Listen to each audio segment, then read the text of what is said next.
यदि हम श्री भगवान की रुचि पर निर्भर करते हैं तो भगवान हमें आकांक्षा से भी अधिक प्रचुर मात्रा में वर प्रदान करें। हमारा जो विचार है, हमारी जो सोच है बड़ी छोटी है। हम मांगेंगे तो थोड़ी बहुत कुछ चीज मांगेंगे। भगवान ने जैसे ध्रुव महाराज तो दिया, इतना बड़ा राज्य दे दिया। ध्रुव लोग अद्भुत, मांगने क्या गए थे, पिता के राज्य के जैसा एक राज्य। तो भगवान महान है, इसलिए भगवान के सामने मुंह खोल करके मांगने की आवश्यकता नहीं। बहुत सुंदर एक घटना बताते हैं इस डिवाइन ग्रेस शिला भक्ति सिद्धांत सरस्वती गोस्वामी प्रभुपाद जी बतलाते हैं हमारी बुद्धि का दिवालियापन क्या है। ध्यान से समझिए। एक व्यक्ति, एक बूढ़ी माई थी, जंगल में गई लकड़ी काटने के लिए। वो लकड़हारी थी, लकड़ी काट करके लाती और गांव में बेच देती और उसका खर्चा चलता, जीवन यापन करती। भगवान की भक्त भी थी, कभी कभी भगवान को याद करती थी। एक दिन वो जंगल में गई, उसने बहुत सारी लकड़ियां काटी, बड़ी खुश हुई, गट्ठर बनाया। लकड़ी काटने के बाद वो लोग गट्ठर बनाते हैं। यदि आप कभी गांव में रहे होगे तो आपको अनुभव होगा, मेरे को अनुभव है। तो गट्ठर बना लिया। गट्ठर बना करके वो गट्ठर अपने सर पे रख नहीं पा रही है क्योंकि गट्ठर भारी है। मन में बड़ी प्रसन्न है कि आज इतनी ज्यादा लकड़ियां हैं, बहुत ज्यादा पैसे मिलेंगे। तो अब क्या करे, गांव वहां पर जंगल में कोई मदद करने वाला भी नहीं है, गट्ठर को उठाए कैसे। तो उसने अंत में भगवान को याद किया, है भगवान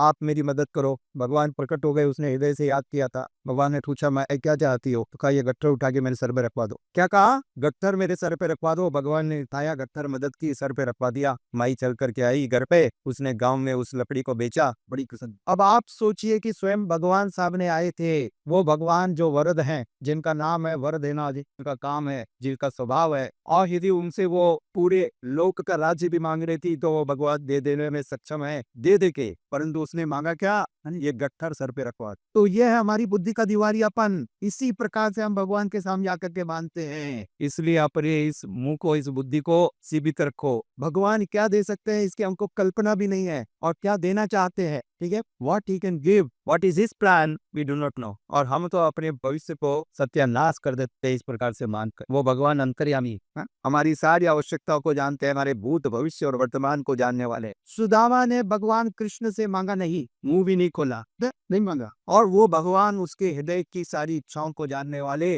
उन्होंने इतना अद्भुत राजमहल दे दिया, सारी सुविधाएं, इतने सारे नौकर चाकर, सब कुछ दिया। तो यह है प्रमाण, हमारी बुद्धि का दिवालियापन निकल गया है, और हम भगवान से मांगेंगे तो यही कि मेरे सर पे गट्ठर रखवा।